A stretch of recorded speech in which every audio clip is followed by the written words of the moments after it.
The Mysterious Day of Disappearance. Monday, August 14, 1978, in the quiet suburb of Cedar Falls, Oregon, dawned like any other summer morning, with the early light shining through tall maples lining the sleepy residential streets. At the heart of the neighborhood was Cedar Falls Elementary, a beloved institution where Miss Valerie Harper, a 29-year-old art teacher, was known and adored not only for her creative spark, but her unwavering dedication. That morning she arrived at the school building earlier than usual, parking her 2-year-old Chevy Nova in her usual spot, meticulously parallel to the curb, her habits revealed through the little rituals that colored her daily routine. Valerie was meticulously organized. Her colleagues always noticed her lesson plans, color-coded neatly in a folder, her coffee mug carefully washed and set on her desk. She dressed modestly that day, in an indigo skirt and a short-sleeved blouse with a patterned silk scarf, her trusted attire for summer supervision, signaling to everyone that she planned to stay at school well into the afternoon. Except on this Monday, her predictable routine would be cut short in the most unexplainable way. The school was almost deserted. Most students were enjoying their summer break. Only a handful of staff went about their summer programs, preparing classrooms for the upcoming year and keeping an eye on the campus. By mid-morning, Valerie's co-workers recalled brief glimpses of her, chatting warmly with the janitor about new mural ideas for the hallway, waving to a teacher as she went to refill her water bottle, and stopping to help Mr. Chavez, the science teacher, rearrange boxes in the supply room. She was, as always, attentive but brisk, eager to finish her tasks. Around 1:45 p.m., Valerie was seen heading out into the sunlit playground area with her sketchbook, jotting down ideas for a children's art project inspired by native Oregon wildlife. Her last confirmed sighting would be at 4:25 p.m. in the shadowy back corridor behind the school kitchen, as reported by Samuel Graves, the veteran security guard. What was lately discovered to be a short, routine interaction, just a polite wave exchanged, became the final piece of tangible evidence in Valerie's presence on campus that day. As late afternoon slipped into evening, the rhythm of the school shifted. Most staff checked out for the day. Valerie's car remained parked. Her keys, purse, and sketchbook were never found. By nightfall, her absence was palpable. A teacher who never missed a day, now inexplicably missing, her classroom untouched, the lights in her apartment dark. The first to notice was Mrs. Wellington, an elderly neighbor who always exchanged pleasantries with Valerie each evening as she returned home. By 8 p.m., when there was still no sign of Valerie and her car remained in the school's lot, Mrs. Wellington called the principal. Within an hour, Valerie's close friend, Linda Meyer, arrived at her small apartment with growing dread. Nobody answered the door. The police were called. The next day, school staff and concerned citizens were left with hushed whispers and frantic phone calls as uncertainty and fear spread through the close-knit Cedar Falls community. Suspicion brewed, and the hunt for answers began, a mystery for which no one was prepared. Community confusion and unrest. The disappearance of Valerie Harper sent shockwaves through Cedar Falls in a way that no one could have imagined. In a town where people prided themselves on knowing their neighbors' schedules and kids' birthdays, the sudden vanishing of such a beloved teacher seemed impossible to comprehend. News began to ripple out, first to other school staff, then through anxious phone calls between parents, and soon, the whole community was buzzing with worry. By midweek, the tree-lined streets teemed with neighborhood watch groups, their evening strolls becoming makeshift patrols. People compared notes on the last times they'd seen Valerie, scoured ditches and wooded areas near the school, and left hastily written flyers taped to every utility pole. Rumors spread wildly, fanned by idle speculation and genuine alarm. Parents whispered about every unfamiliar car or visitor, children overheard fragments of adult conversations and conjured monsters behind every bush. The grocery store checkout lines became sites of somber gossip and shared theories, as folks quietly wondered if one of their own could possibly be involved. The local paper ran daily headlines on the missing teacher. Candlelight vigils took place on the school lawn, drawing dozens each night, students clinging to parents, teachers speaking about Valerie's kindness, and local clergy offering words of hope and caution. The town's trust in its own security began to unravel. No one locked their doors before. Soon even the most relaxed households began flicking on porch lights and peering through windows at dusk. Law enforcement found themselves caught between genuine concern and public pressure. The Cedar Falls police formed a task force within 2 days, while volunteers set up search teams and called in with tips or suspicious leads.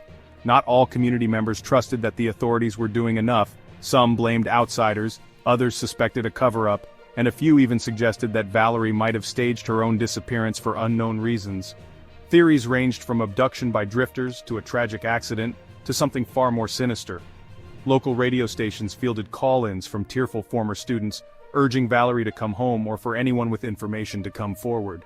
The sense of unity that had long bound Cedar Falls together now also bred suspicion. Neighbors eyed each other with a trace of fear, wary that someone they'd shared block parties and casseroles with for years could be hiding a terrible secret. The initial hope that this was all some sort of misunderstanding faded with each silent day, replaced by a heavy, grief-tinged anxiety that would haunt the town for decades to come. The fruitless early investigation. The first days of the investigation into Valerie Harper's disappearance were marked by a whirlwind of activity and the growing anxiety of a community yearning for answers. The Cedar Falls police, unaccustomed to missing person cases of this magnitude, were suddenly thrust into a race against time, balancing compassion with the need for precise, methodical detective work. Officers began their inquiry where Valerie was last seen: Cedar Falls Elementary. The staff lounge, hallways, classrooms, playground, and even the seldom-visited maintenance closets were scrutinized. Security guard Samuel Graves recounted his brief encounter with Valerie that fateful afternoon, describing her as distracted but not upset. Yet his statement contained nothing that pointed to any real danger or suspicious circumstances. No physical evidence, no stray hair, scrap of fabric, or sign of a struggle was detected anywhere on the grounds. Her Chevy Nova remained parked in its spot, clean and untouched, adding to the sense of unease. Police reached out to Valerie's family in Spokane, Washington, confirming she had no upcoming travel plans and had not mentioned any personal turmoil or threats. Her apartment, a modest one-bedroom just a mile from school, was checked thoroughly. Nothing was out of place. Clothes hung neatly in her closet, her wallet and driver's license left behind, and her cat slept peacefully by the window. Not a single item was missing, neither jewelry nor cash, nor anything to suggest she packed her bags for a spontaneous escape. The investigation then widened to everyone linked to the school. Each colleague, support staff, and even contract workers were called in for interviews. No one recalled any unusual interaction, dispute, or visitor that day. Valerie, by every account, had no romantic entanglements and kept her personal life private. Her focus always seemed to center on her students and art projects. Background checks on her acquaintances produced no leads. Police examined surveillance footage from a nearby grocery store and gas station, but found no trace of Valerie or anyone suspicious in the area that afternoon or evening. Search teams combed the woods and fields within a 10-mile radius of the school, but nothing surfaced. The theory of voluntary disappearance quickly lost support among both police and her loved ones, given Valerie's reliable, methodical character and complete lack of motive to vanish.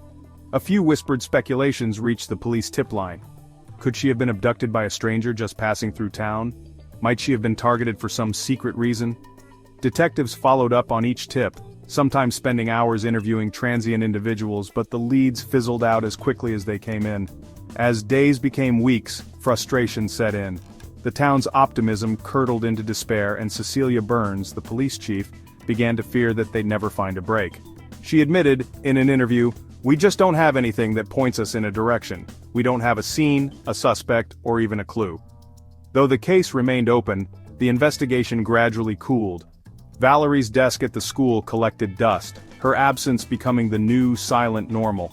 Families grew wary, teachers double-checked locks, and through it all the question lingered. How could someone so loved and so careful simply vanish into thin air? The last clues before the case went cold. As the days stretched into an agonizing week after Valerie Harper's disappearance, the community's hopes hung on the slimmest of clues. Cedar Falls police frantically reviewed every witness statement, hoping for a chink in the mystery. Among all the accounts, there stood a singular thread: the last known sighting of Valerie. A small detail that took on monumental significance amid the absence of hard evidence.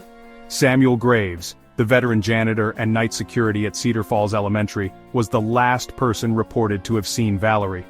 Graves told detectives that on that scorching Monday afternoon, at approximately 4:30 p.m., he crossed paths with her in the dim corridor adjacent to the school's kitchen. According to his recollection, Valerie seemed preoccupied but in no visible distress. She offered him a brisk wave, exchanged a few pleasantries about summer projects, and then disappeared around the corner as he continued his rounds. The police clung to this anecdote, grilling Graves repeatedly for inconsistencies or signs of deception. But every account remained the same: a routine encounter, nothing suspicious, no raised voices nor hurried movements. For days, detectives pored over security logs, staff sign-in sheets, and the precise timing of each person's movements around the school. Yet no other staffer or nearby resident could corroborate seeing Valerie pass that fleeting exchange. Adding to the frustration, Valerie's classroom, personal belongings, and all signs in her apartment pointed to a day cut short, not a planned disappearance. Her lesson plans were stacked neatly, a cup of coffee half drunk on her desk, her car parked out front as it had been that morning. Her sketchbook, missing from both home and classroom, suggested she may have taken it outdoors. Police theorized she'd gone to sketch local foliage, but searches of the playground, wooded areas, and behind the school maintenance sheds turned up nothing more than trampled grass and the occasional candy wrapper left from summer camp. Unsubstantiated rumors began to circulate. A stranger's car was seen idling near the school after hours. A groundskeeper's dog barked more than usual that afternoon. Both leads fizzled under scrutiny. Some neighbors said they'd seen a woman matching Valerie's description walking toward the edge of Cedar Falls Park at sunset, but none of those recollections lined up in detail or time. The fog of uncertainty blurred every memory. For the local police, these final traces were both a lifeline and a deadweight. Lieutenant Michael Dorsey, lead investigator, confided to the press, "We chase every thread, but it feels like we're always one step behind the real story." Family and friends grew increasingly anxious, some holding out hope for a miraculous return, others confronting the sinking dread that their loved one was truly gone. Despite exhaustive efforts, the investigation ground to a halt. No fingerprints, no witnesses, and no physical clues. The last sighting in that shadowy hallway would haunt Cedar Falls for decades. A disappearing mark where, for a brief moment, certainty hovered before vanishing altogether. Faint hopes and new rumors. In the months and years that followed Valerie Harper's disappearance, the emotional landscape of Cedar Falls shifted in complex, unexpected ways. What began as an earnest, town-wide effort to find a beloved teacher quickly blurred into collective grieving and strange, desperate hope. With every fruitless search and silent month, speculation deepened.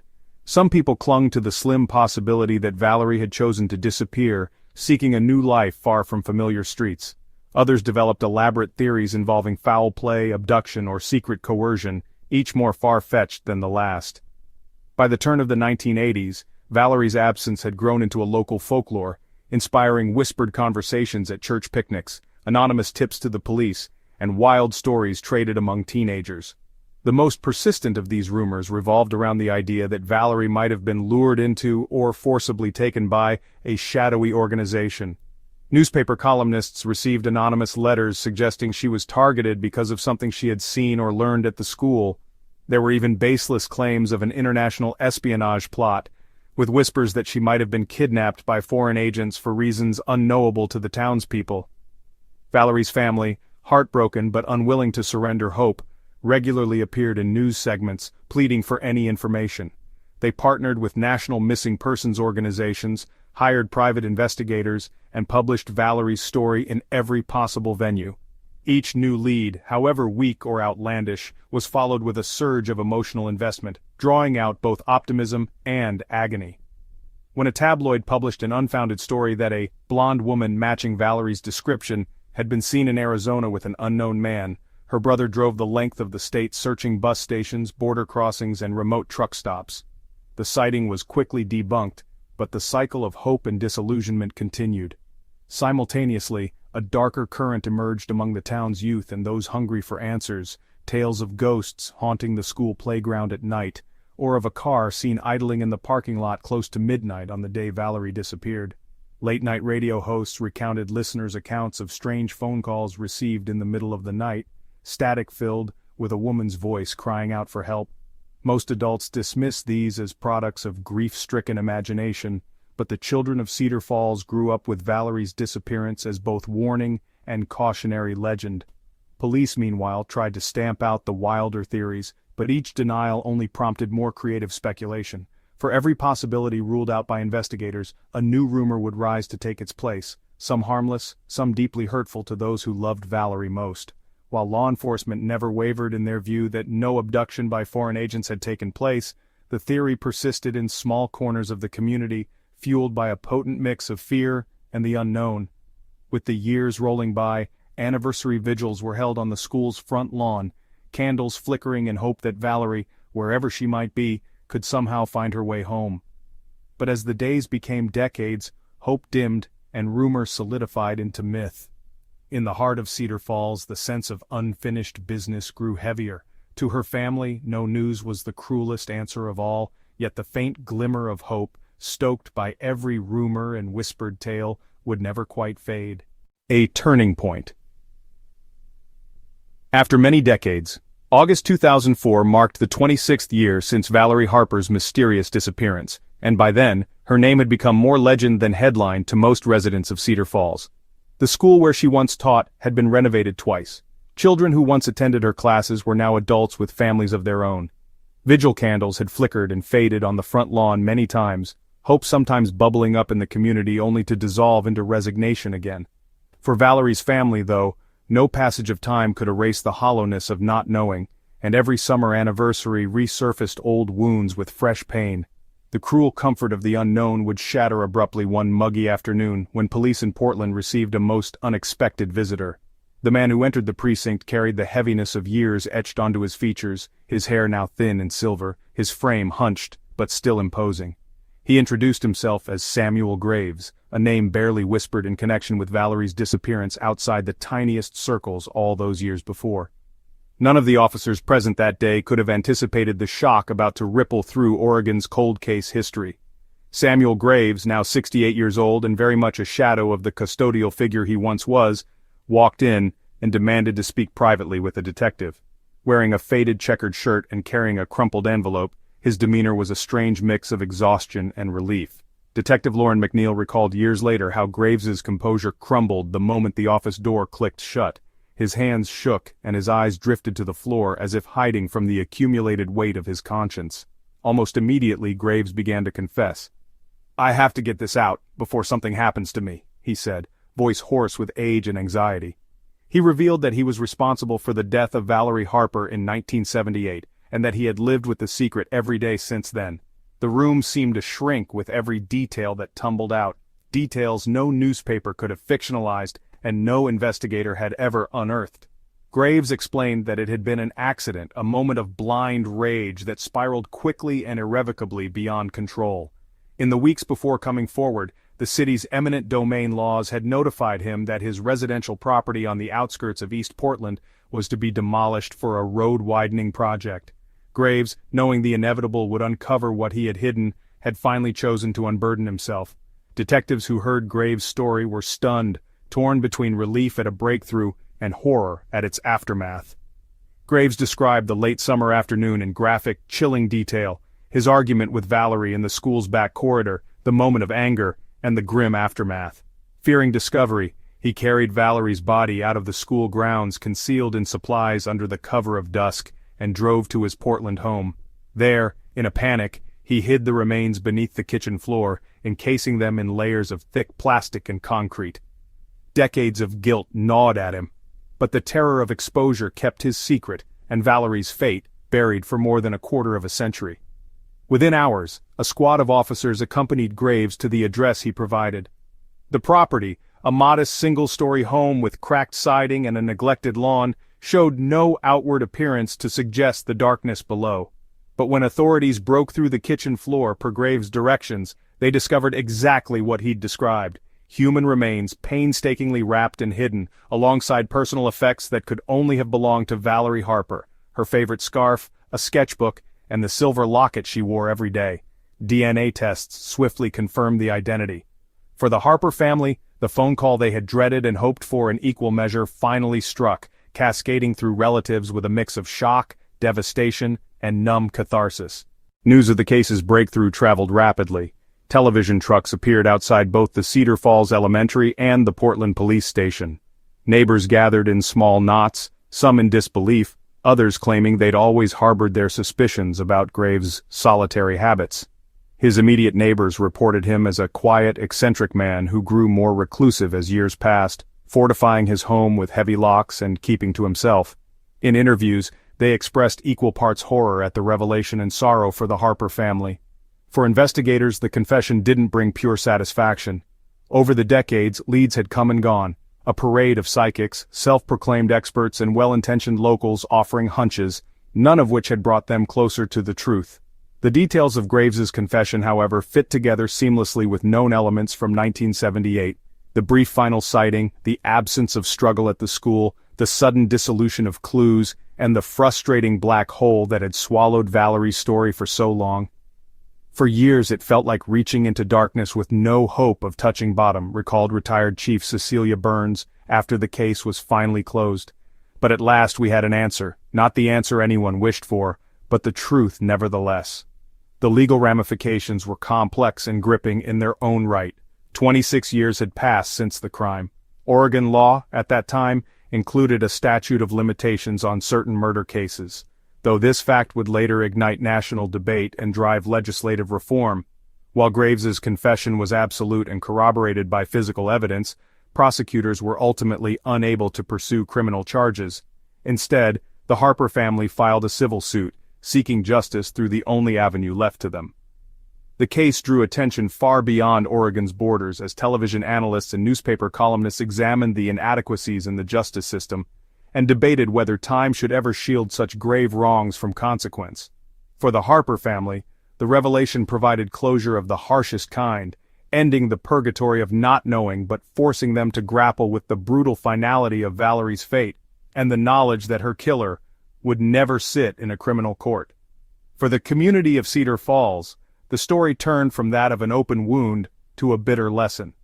Teachers and parents gathered for a somber memorial at the newly renamed Harper Arts Wing of Cedar Falls Elementary, murals painted by generations of children standing silent witness to memory and grief. The vigil was larger than ever, older faces mingling with the young, candles underscoring the gravity and legacy of secrets unspoken. Samuel Graves vanished from public view soon after the trial concluded. Reporters described him as a haunted man, living out his last days in a care facility under a pseudonym with the burden of his crime never truly lifted. The house on the Portland outskirts was razed. Community leaders and activists, propelled by outrage and heartbreak, began to lobby state and federal lawmakers. The case became a touchstone in legal textbooks and advocacy campaigns, cited as a pivotal example in the argument to abolish statutes of limitation for murder cases, a shift that would, in the years to come, reshape national criminal law and ensure that no such confession could ever again escape the full weight of justice. In the end, the answer to the Harper mystery arrived not as a moment of triumph, but as a haunting lesson for Cedar Falls and for America at large, that even when secrets are buried for decades, time does not erase the possibility of resolution, nor the need for accountability, truth, and collective memory. The investigation and the chilling confession. The mystery that had haunted Cedar Falls for decades took its most jarring turn in the sterile, windowless interview room of the Portland Police Headquarters. After years shrouded in silence and speculation, Samuel Graves, the man who had blended into the wallpaper of the community for so long, finally sat opposite veteran homicide detectives, ready to unburden himself. The confession that followed would not only break open the cold case, but would also reverberate through every layer of law enforcement and society that dared peer into the darkness of unresolved tragedy. The detectives entered the room equipped with a thick folder of reports, decades-old photos, and every shard of information that still mattered. But nothing had prepared them for the raw candor in Graves' eyes or the tremor in his hands as he recounted the day Valerie Harper vanished. The room was quiet, except for the mechanical buzz of the overhead lights and the tape recorder clicking into motion, ready to document history. Graves, once solid and stoic, seemed diminished, a man hollowed out by years of secrets. He began slowly, his voice wavering as he gave a minute-by-minute account of that summer afternoon in 1978. Every detail was confessed as if it had been scripted and replayed nightly in his mind, a ritual of guilt and self-loathing that spanned 26 endless years. Graves described crossing paths with Valerie in the back corridor just after the summer program. What started as a mundane disagreement about her storing art supplies in a secured area quickly escalated. According to Graves, frustration and words snowballed into anger. He claimed that Valerie's insistence on her method and his own quick temper collided. What happened next, he described as a blur and a lifetime. He admitted to striking Valerie in a moment of blind rage, watching in horror as she fell, hitting her head on the concrete. There was no struggle, no cries for help, just a sickening silence that settled in the corridor. In those first seconds, Graves confessed, he realized the enormity of what he'd done. Panic surged. Another staff member could have walked in at any moment. He explained in painstaking detail his frantic movements to conceal the crime. By then the campus had mostly emptied, summer shadows draping the school in a hush Graves would never forget. He quickly dragged Valerie's body to a seldom-used maintenance closet, covering it with sheets. He wiped the floor with industrial-grade cleaner, knowing which chemicals would erase the bloodstain. When evening arrived, he crept back and moved her body, hidden in supply carts, to the trunk of his car, parked undisturbed just outside the rear exit. Detectives listened in rapt horror as Graves described the hours that followed. He had driven straight home to his modest house on the outer edge of East Portland, his mind reeling. There he spent the night in a state of catatonic shock, unable to sleep or think clearly, the gravity of his act pressing down relentlessly. The next day, shrouded in terror, he set about hiding the evidence, rolling Valerie's body in thick plastic sheeting, shoveling out a crawl space beneath his kitchen, and with trembling hands, laying concrete over her makeshift grave. Graves told detectives he wept the entire time but never paused or reconsidered out of fear. What startled investigators, hardened by years of exposure to human darkness, was not just the clinical detail, but the sense of raw remorse rippling through his words. Graves rambled about the overwhelming guilt that drove him into isolation, how he avoided eye contact with neighbors and colleagues. He admitted to hearing Valerie's name echo in his mind during the long, sleepless nights, haunted by news headlines, community vigils, and the memories of the art murals she'd inspired at Cedar Falls Elementary. The detectives pressed for evidence, facts that only the perpetrator could know. Graves described, unprompted, personal details about Valerie. The silver locket she always wore under her blouse, the indigo scarf she'd wrapped around her sketchbook, and her habit of humming softly when no one was around. These seemingly trivial details aligned perfectly with the missing items and witness descriptions from the original files, granting new credibility to every painful word uttered in that small room. Once his confession was fully extracted, the case shifted from oral testimony to the physical verification Graves promised. Under police escort, Samuel led detectives to the Portland house, now slated for demolition. The home looked nondescript, a shrinking structure pressed between overgrown shrubbery and a cracked driveway, bearing no sign of its macabre secret. At his direction they entered the narrow kitchen, where a faded vinyl floor and old appliances held decades of dust. Graves pointed to a precise spot underneath an aging refrigerator. The police, with heavy tools and breathless anticipation, began to chip away at the concrete. The scent of earth and chemicals wafted up as the hole widened. After nearly an hour of work, officers recovered layers of thick plastic sheeting and, beneath it, the skeletal remains of a woman. Wrapped inside were personal items, a scarf, the tarnished silver locket, a faded sketchbook still protecting sheets of amateur artwork dated August 1978. These physical artifacts finally provided closure, unimpeachable evidence that Valerie Harper had lain hidden just as Graves described. The forensic investigation spun into action. For days, crime scene technicians meticulously photographed every inch of the crawl space and the remains, confirming that the trauma on the skull matched Graves's account. DNA analysis, expedited by national interest in the case, soon gave a conclusive match. The discovery was relayed in measured tones to Valerie's family, who had long prayed for resolution. For them, the nightmare's end was a cocktail of grief, relief, and devastation. Word spread like wildfire. Local and national reporters camped outside both the former Harper residence and the police station.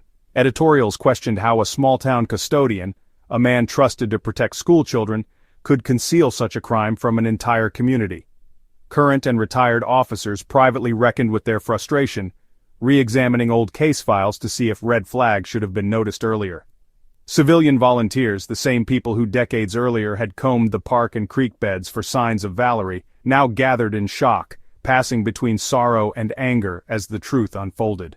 The pressure shifted as the focus turned to the legal and ethical aftermath of such a long-concealed crime.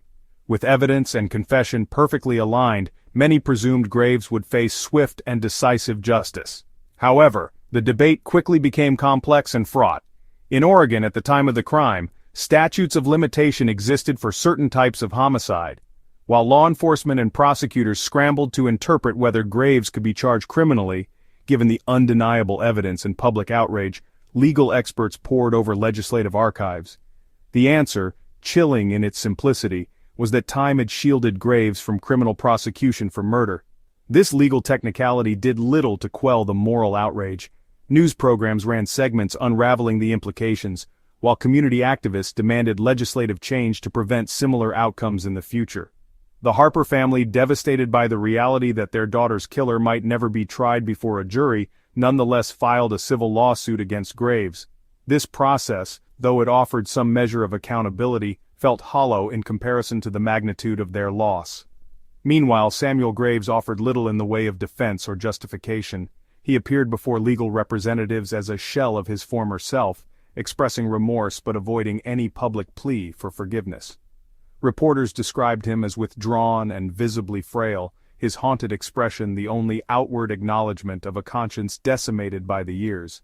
Law enforcement officials faced their own reckoning, engaging in introspection about how even the most thorough investigations can unravel in the face of human duplicity and procedural gaps. Internal reviews tackled questions about missed signs, community reliance on trust, and the pressures that can lead an individual to maintain a facade for decades. Some officers, retired and active, spoke to journalists about the lasting trauma and frustration that comes from never truly closing a case, until, after all hope seems lost, the entire narrative is upended by a confession no one anticipated. For forensic psychologists and criminologists, the case became a sobering study.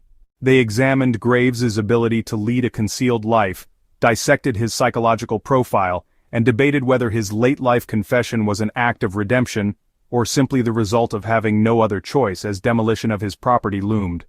Several academic papers and documentaries dissected the intersection of guilt, secrecy, and the urge for confession, proposing that, in the end, even the most ordinary of people can harbor unimaginable secrets if fear and shame are allowed unchecked. As for Cedar Falls, the confirmation of Valerie Harper's fate reignited old trauma and seeded new debates on safety, vigilance, and the corrosive effects of unresolved loss. The school where she had inspired so many children now bore a memorial plaque in her name, its annual art fair dedicated to her memory. Community forums took place featuring discussions led by grief counselors, legal experts, and survivors of other cold cases. The central question, how could a secret so dark hide in plain sight for so many years? Amid the renewed heartbreak, some in the community expressed compassion for Graves, regarding his late-life confession as a torturous purgatory rather than justice served. Others felt only indignation, viewing his decades of silence as crimes in themselves, especially as he walked free despite his admission. The polarizing reactions marred all fleeting sense of closure, blending relief with anger, gratitude with bitterness. The impact of Graves' confession extended far beyond the borders of Oregon. Lawmakers soon introduced proposals aimed specifically at abolishing statutes of limitation on murder cases, many citing the Harper tragedy in their arguments. Television specials revisited the Cedar Falls disappearance, documentaries debated the limitations of justice, and activists nationwide reevaluated how missing persons investigations are handled and how legal timeframes can undermine true accountability. Through it all, Valerie Harper's name remained etched not simply as a victim, but as an enduring symbol, a reminder that truth, no matter how well buried, can eventually surface.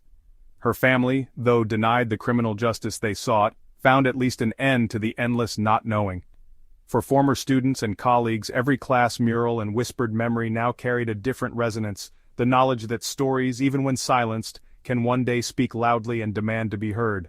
The saga of the Harper case reaffirmed one chilling truth in the minds of investigators, public servants, and everyday citizens: confessions can come, sometimes grotesquely late, and never in time to heal all wounds.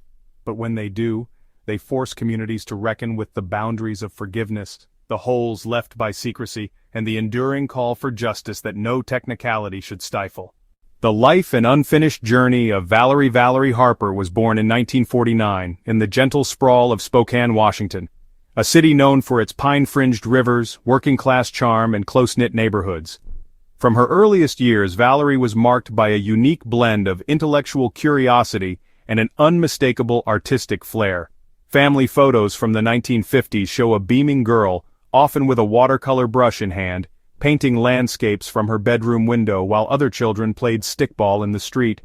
Valerie's mother, Ruth, would recall how her daughter could lose hours sketching in Spokane's leafy parks, capturing sunlight on birch trees, or designing vivid imaginary creatures in her school notebooks.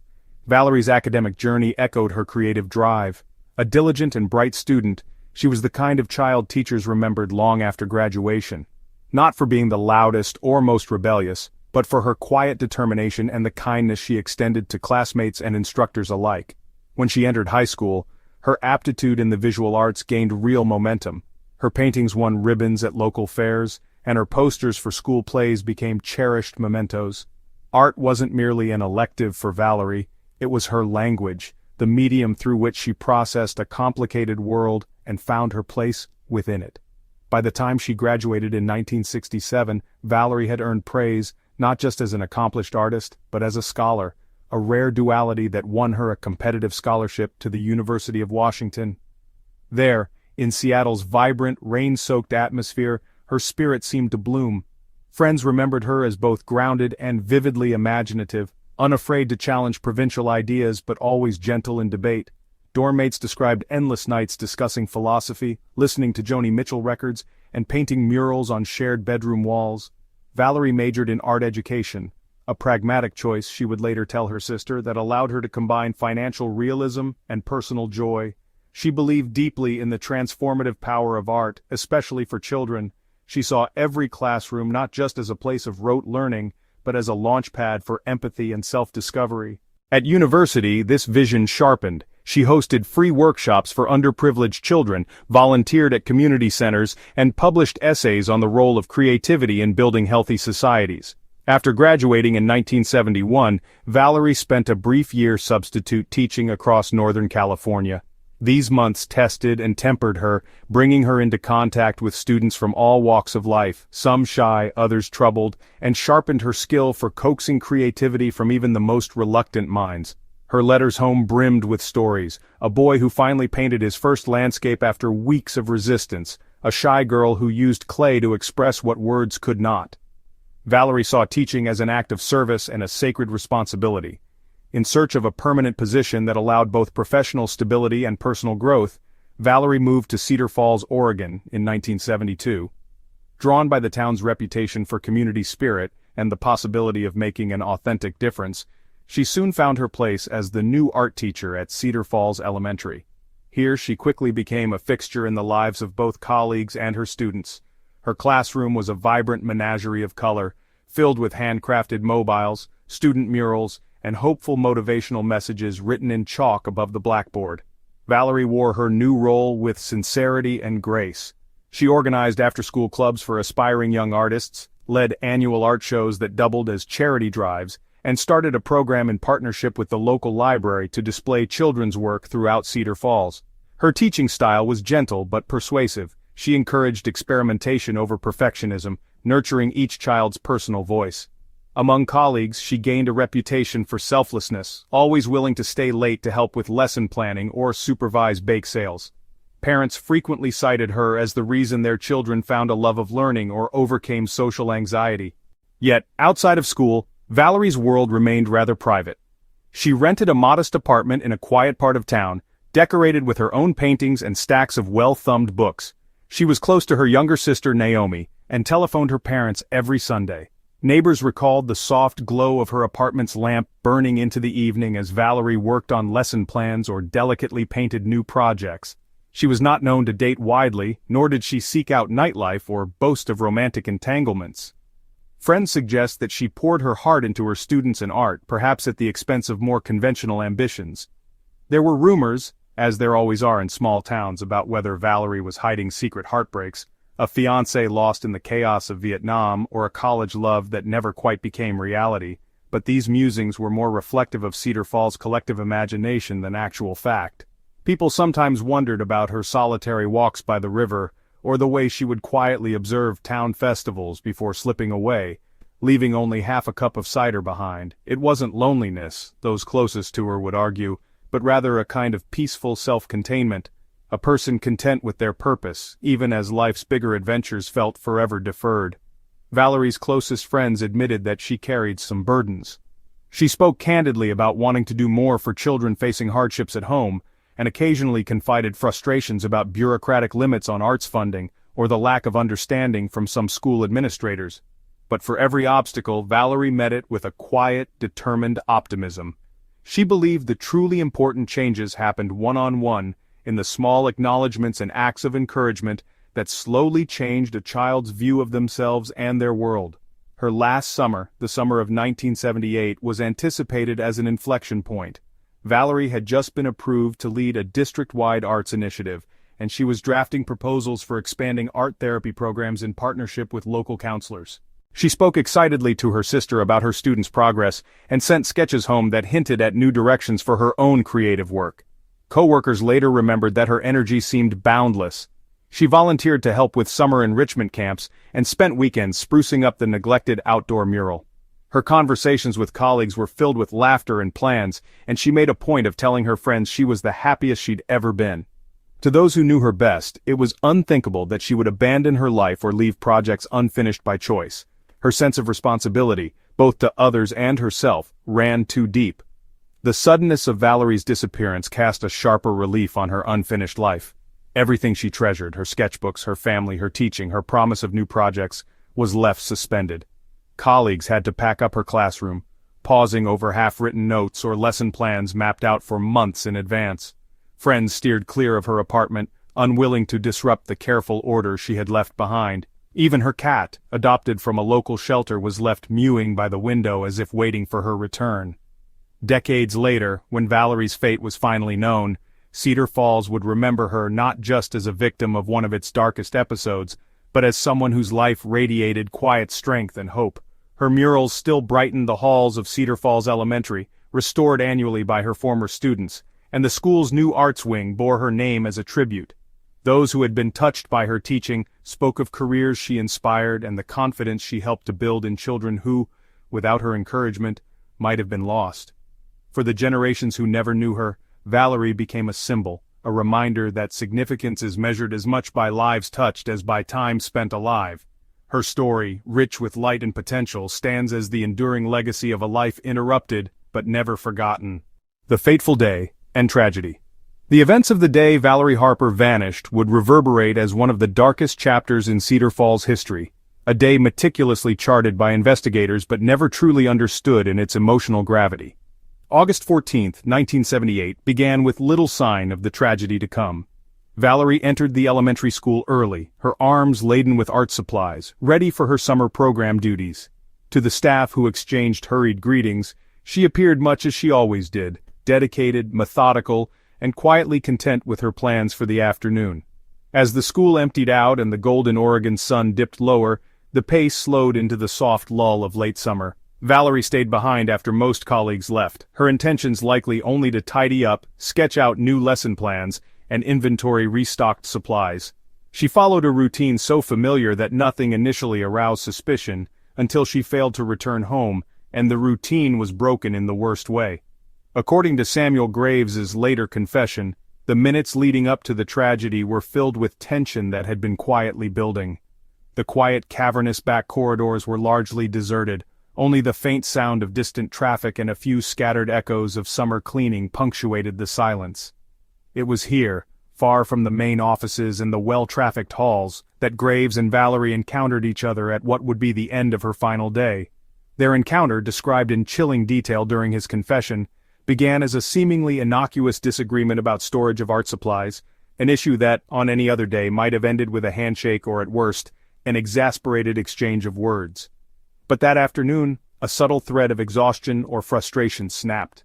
Graves, long described by coworkers as reserved and sometimes abrupt, allowed his irritation to escalate. Valerie, ever precise, insisted on following protocol with the supplies, seeking to ensure that her students' work would be preserved for the next term. Words tumbled into raised voices.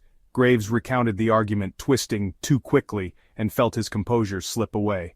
In a moment of blinding anger, a lapse that he claimed was both brief and absolute, he struck Valerie. The fatal blow left her collapsed on the cold concrete floor, the vibrant life that animated her teaching and artwork extinguished in an instant. The gravity of what happened was immediately apparent to Graves. His confession revealed a frantic, almost surreal flurry of movements that followed, the way panic can sharpen focus even as it obscures reason. He dragged Valerie's body into a shadowed maintenance closet he knew would go unused during the summer months. Forced to improvise, Graves retrieved sheets and tarps from the janitor's storage, attempting to conceal every trace of the violent act.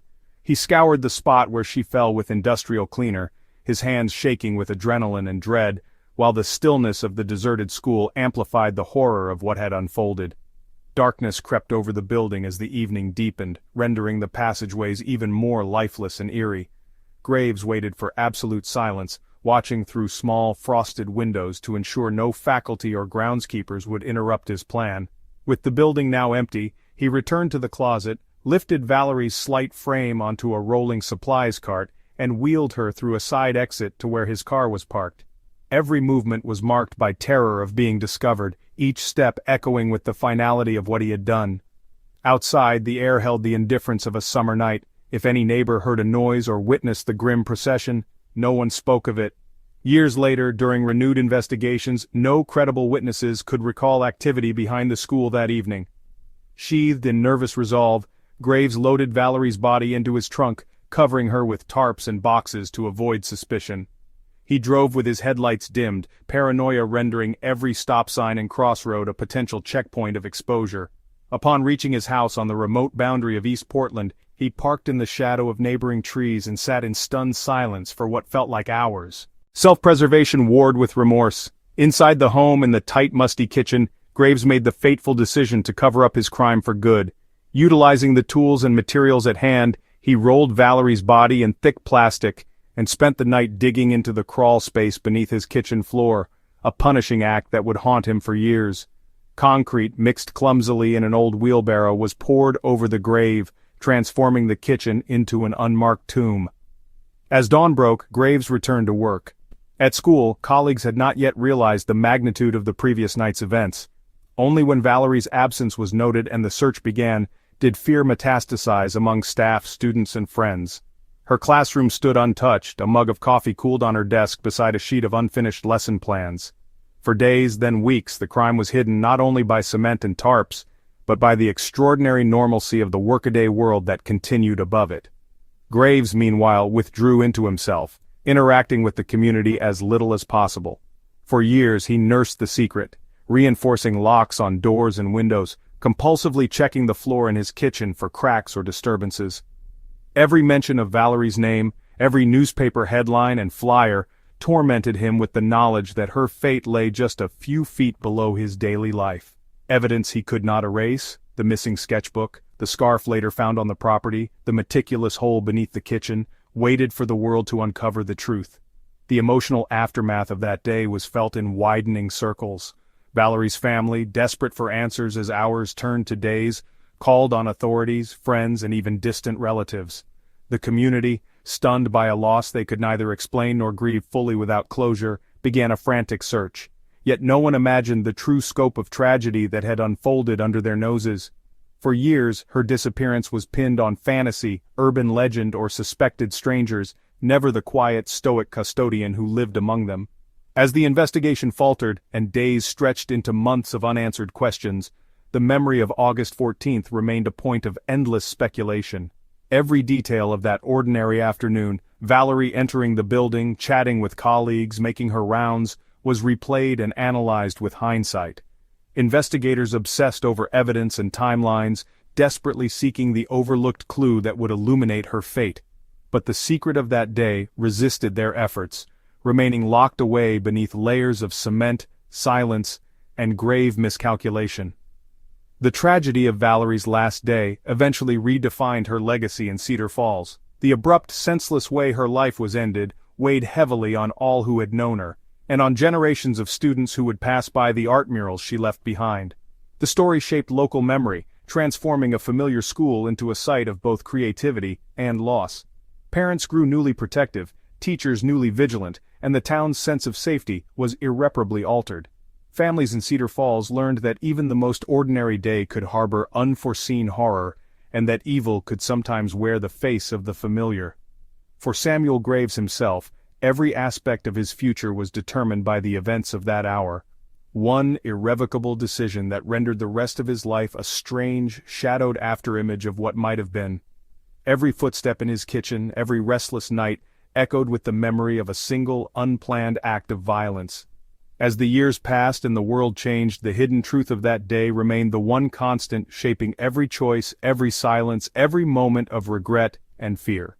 August 14, 1978 became, quite simply, the fault line across which dozens of lives would be divided forever. Before and after, known and unknown, the world as it was and the world as it would become in the wake of an unthinkable loss. 26 years living with sin and the secret-shattering revelation. For more than a quarter of a century after Valerie Harper's disappearance, Samuel Graves lived a life defined by secrecy, unease, and the oppressive weight of an ever-present guilt. In the quiet, unremarkable neighborhood on the outskirts of East Portland, Graves's modest home became both sanctuary and prison, a space where every day was marked by a calculated routine designed to mask the horror lying beneath his kitchen floor. The years following the crime were a relentless ordeal. Graves replaced locks yearly, installed multiple deadbolts, and lined the property with dense hedges. Neighbors whispered about his penchant for privacy and his aversion to visitors. Packages were left on the porch, never accepted in person. Children were warned not to let stray balls roll into his yard. He became, slowly and methodically, the epitome of the reclusive, odd neighbor. One who waved stiffly but otherwise kept to himself. His greatest fear wasn't punishment, but discovery. And so, he lived in a perpetual state of controlled paranoia. Every stray noise, every knock at the door sent his heart racing. At home, the act of concealment went beyond merely hiding evidence. His daily existence circled around the physical and psychological boundaries of his crime. Graves refused to renovate or redecorate his kitchen. When appliances broke, he jury-rigged repairs rather than risk a visit from a plumber. He imagined cracks in the linoleum, phantom creaks in the floor, and even convinced himself on more than one occasion that he'd heard something stirring from below, a delusion that tormented his late-night solitude. He became obsessed with maintaining the floor's integrity, adding rugs to dampen sound and clearing everyone, family, mail carriers, workmen, from the house at the slightest sign of intrusion. Work, once a straightforward routine at Cedar Falls Elementary, became punctuated by anxiety and self-imposed withdrawal. Graves continued at the school for several more years, performing the functions of a loyal janitor, but hesitated at every staff gathering, every idle bit of gossip, every lingering glance from a co-worker who might, just might, know something. He attended faculty parties only briefly, standing at the edge of photographs that decades later would be scrutinized for clues. With time, staff turnover and natural attrition lessened his fears at work, but at home the dread only intensified. Samuel's internal life was marked by fractured sleep and relentless routines. Most nights he sat awake under harsh kitchen lights, nursing cups of instant coffee and cataloging every possible threat to his secret. News stories about missing persons, cold case breakthroughs, and DNA advances gripped him with recurring panic. He compulsively watched crime shows and talk radio, searching for any sign that law enforcement was closing in. Despite the absence of any real threat for years, anxiety chased him into exhaustion, leaving him irritable and increasingly isolated. His acquaintances, few and distant, noticed he aged far faster than his peers, developing a haunted look and an aversion to eye contact. He received occasional phone calls from relatives, mostly during the holidays, but cut these exchanges short. Family never visited, and he attended no reunions. He abandoned the hobbies that once tethered him to the outside world, gardening, bowling, the odd fishing trip, preferring instead the uneasy comfort of his insular domain. If pressed, Samuel would talk vaguely of health problems or bad knees, excuses that forestalled outside interest and helped mask the deeper rot, the paralysis of guilt. Every birthday, every Christmas, every anniversary became a reluctant celebration not of life, but of successful concealment.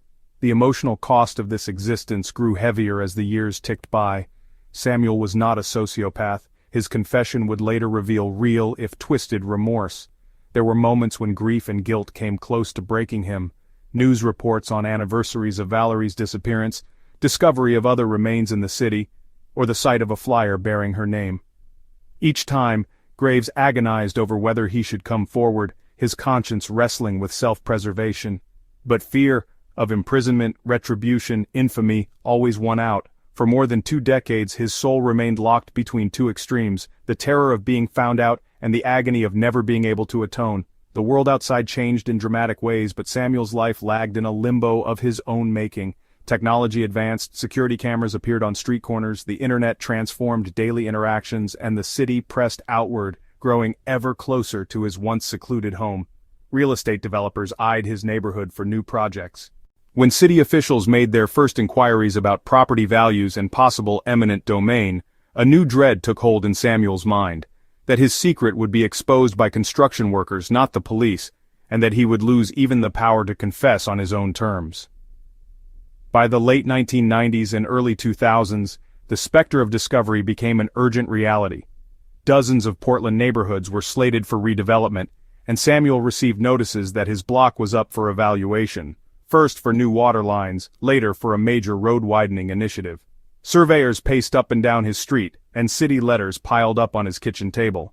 At night he lay awake, listening to the faint hum of passing cars, and wondering whether tomorrow would be the day his home, his grave of secrets, would be torn asunder. Samuel's mental state deteriorated sharply. He became consumed by recurring dreams of the kitchen floor crumbling away, of strangers digging up the past, of Valerie's family looking on in horror. He wrote and rewrote confessions in battered spiral notebooks that he later burned in the backyard. At times, he rehearsed turning himself in, going so far as to dial the non-emergency police line before abruptly hanging up. The closer the city crews inched to his property, the more unbearable the burden grew. Even errands became torture. Passing a police cruiser or seeing a missing persons alert triggered near-paralyzing anxiety, sometimes sending him home shaking. In the end, the collapse of Samuel Graves's double life came not with sirens and arrests, but with a resigned walk into a police station on a humid August afternoon. He had contacted a lawyer a week beforehand, one versed in both criminal defense and Oregon's arcane statutes of limitations. Together they concluded that Graves had outlasted the statutory window for certain homicide charges, an infuriating legal gap but an undeniable fact under state law at the time. So it was that, 26 years after he'd taken Valerie's life and buried her fate beneath his kitchen, Graves finally spoke the truth. The confession was sudden and strangely clinical. After decades of silence, the words tumbled out with unexpected speed. Detectives sat stunned as he recounted in detail every motion, thought, and regret. He named items only Valerie could have owned. He described the layout of the kitchen and the process of encasing the body in plastic and concrete. For law enforcement, it was the answer to a question that had tormented them nearly as much as it had haunted Graves. The aftermath was swift and surreal. Police escorted Graves and his attorney to the Portland property, where demolition was already scheduled. Following explicit instructions, workers jackhammered through layers of concrete, uncovering human remains and personal effects: Valerie's scarf, her silver locket, a battered sketchbook splattered with old paint. News broke within hours, the story spreading like wildfire through local and national headlines. The once invisible house on a quiet residential street had become the center of Oregon's most infamous cold case. Samuel Graves, who had lived for so long as the ghost at the edge of the community, now faced relentless media scrutiny. Reporters camped outside the police station, satellite trucks clogged the roads. Neighbors who had once ignored him now paddled through floods of memory, searching for missed signs, some blaming themselves for never suspecting a thing. Valerie Harper's family, after decades of fruitless hope and heartbreak, received the call they had long both dreaded and yearned for: confirmation of her fate, and the beginning of true if devastating closure. For the residents of Cedar Falls and the wider public, the enormity of Samuel's secret reverberated far beyond a personal tragedy. His confession reignited debate over ethical, legal, and psychological questions. How could one man carry guilt for so long, and why did the law let him slip through its grasp? Community forums, news programs, and even state legislatures seized upon the case as an urgent catalyst for reform. The statute of limitations for homicide was scrutinized, and efforts intensified to ensure future cases would never again be shielded by time. As the dust settled, Graves faded into ignominy, an aging man, isolated and publicly reviled, spending his last days under supervision, never truly freed from the prison of his own conscience. His house was demolished, its foundation a scar in the neighborhood. Yet for all the legal loopholes and lost years, his confession finally brought that which had always eluded him, a sort of reckoning both with the world and himself. The secret that had once shaped every heartbeat and every shadow had, at last, been forced into the light. A family's search for justice denied.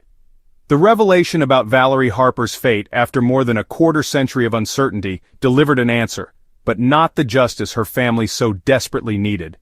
The months following Graves' confession were a surreal blur for the Harpers. Pain, disbelief, and a strange relief at finally learning the truth, all tangled together. But these emotions soon collided with the brutal fact: the man responsible for Valerie's death would never stand trial for murder. When the Harpers received that dreadful call from law enforcement, confirming both Graves' confession and the positive identification of Valerie's remains, their world shifted irrevocably. They had played every scenario in their imaginations over the years, hoping against hope for a happy ending, dreading the worst. But nothing could have prepared them for the reality that justice, in the form they'd always envisioned, was out of reach. The legal roadblock Oregon's statute of limitations for certain classes of homicide at the time meant that, despite a complete confession and physical evidence, prosecutors could not charge Samuel Graves with murder. The Harpers were forced to confront a system that could expose the full horror of Graves' actions: his admissions, the evidence beneath the kitchen floor, the suffering inflicted by decades of silence, yet would not allow a jury to weigh his guilt. Newspaper columns decried the technicality that spared Graves from prison, but the details of the law were unyielding. Time itself had become a shield for the killer. For Valerie's brother, Andrew, the frustration was overwhelming. He recalled the pain of traveling to police stations, sitting in courtrooms and meeting with prosecutors, only to hear that the law had closed its doors. Her sister Naomi grew quiet and bitter, channeling her grief into advocacy, determined that no other family would face such an outcome. The parents, already aged by the years of waiting, were left with a knot of grief that never loosened. The civil lawsuit, a hollow victory. Unable to seek criminal justice, the Harper family turned to civil court. Their attorneys argued that Graves' decades-long deception and the deliberate concealment of Valerie's remains caused profound and ongoing trauma. The trial, public and painful, forced the family to revisit every detail, with Andrew testifying about missed birthdays, empty holiday tables, and the emotional wounds that never closed.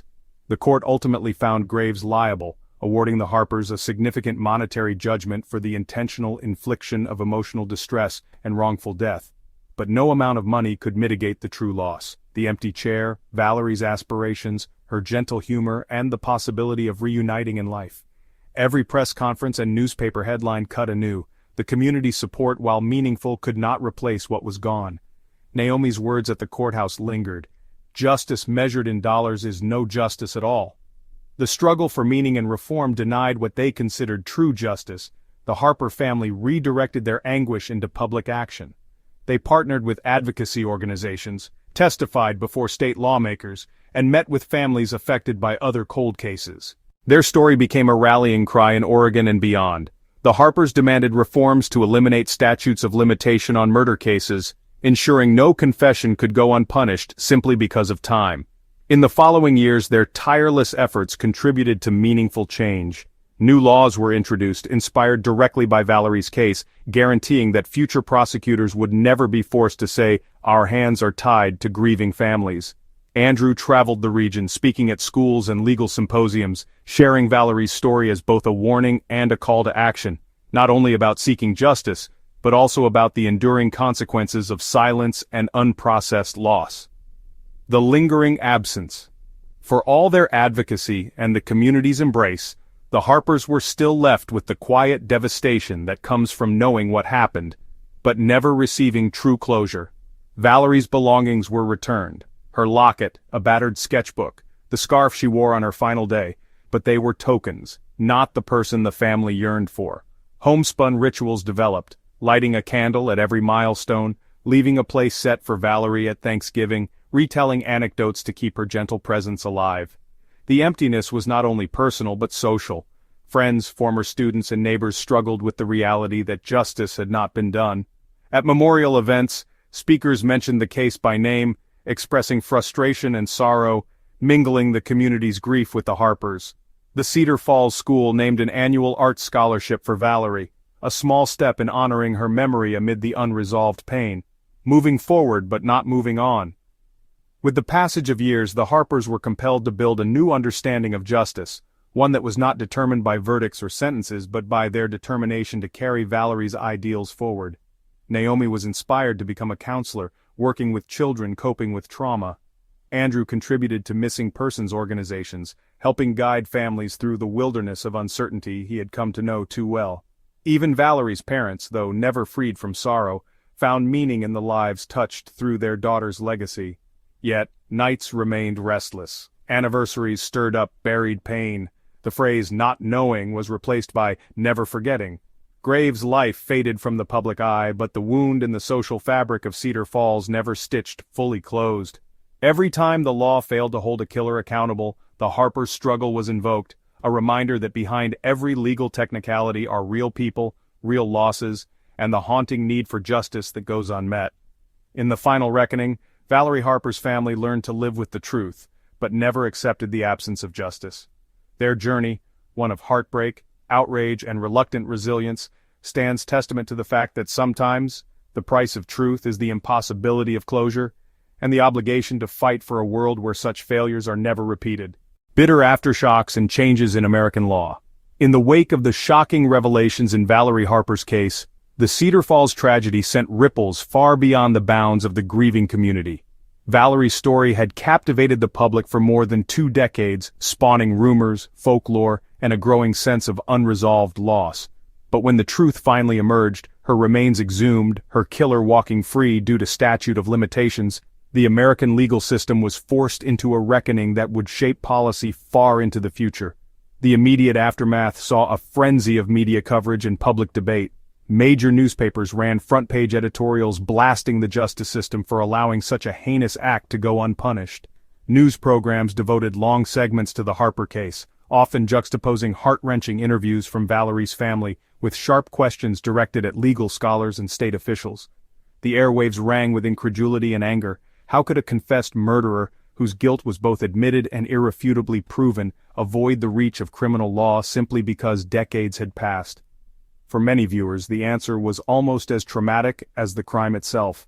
The revelation that, under Oregon law at the time, a statute of limitations for certain forms of homicide could shield a perpetrator from prosecution after a certain period ignited fierce debate. Legal experts explained that such statutes had originally been intended to ensure the reliability of evidence and testimony, aiming to prevent wrongful convictions as memories faded and proof deteriorated. Yet for murder, a crime considered by so many to demand accountability above all else, this justification rang hollow in the court of public opinion. Rallies and protests flared in cities across the United States, beginning in Oregon but soon spreading nationwide as advocacy groups and victims' rights organizations found common cause. Candlelight vigils that once honored Valerie's memory became forums for new demands.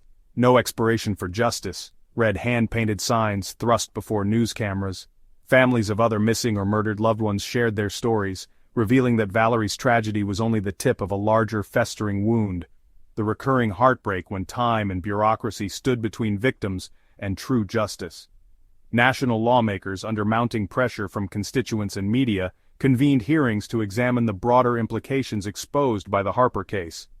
Emotional testimony from Valerie's family, alongside harrowing accounts from others who'd lost loved ones in cold cases, underscored both the moral urgency and the deep systemic flaws. Legal experts debated the merits and dangers of abolishing statutes of limitations, pointing out the challenges of old evidence but acknowledging that advances in forensic science, especially DNA analysis, meant that many cases could be solved even decades later, should suspects finally be identified. The political momentum fueled legislative reform at both state and federal levels.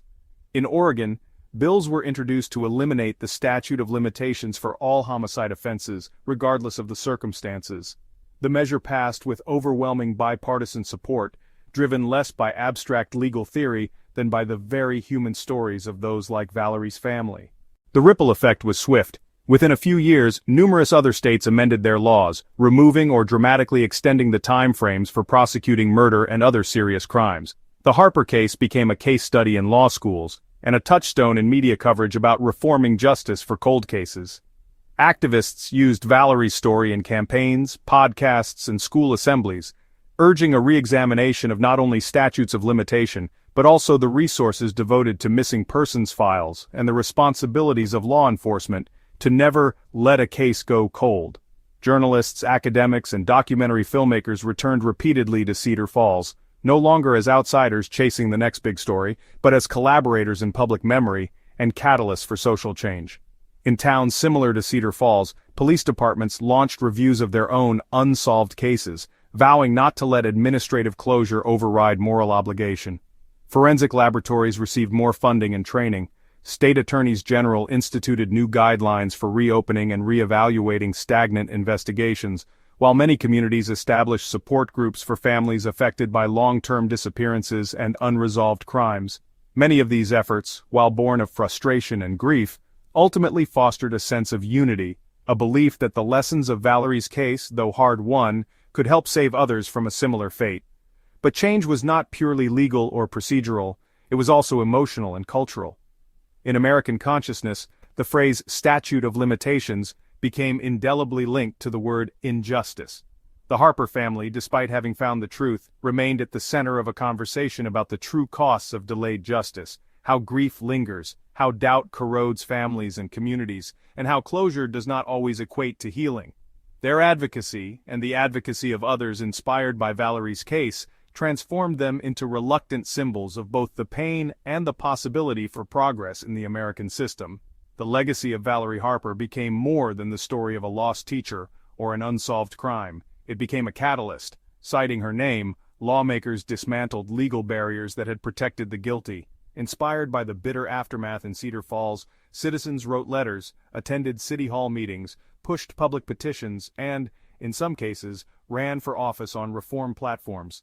While no law could ever restore what had been taken from the Harper family, their persistence ensured that thousands of others need not face the same wall of silence and limitation when seeking justice for loved ones lost. In the final reckoning, the aftershocks of Cedar Falls extended far beyond one Oregon community. They reverberated through the halls of justice, the classrooms of law schools, and the hearts of people determined not to let the past repeat itself. Justice, as the nation learned, should never be subject to the passage of time where the most grievous of wrongs are concerned. Valerie's story at last became not only an emblem of loss, but also a cornerstone for lasting reform.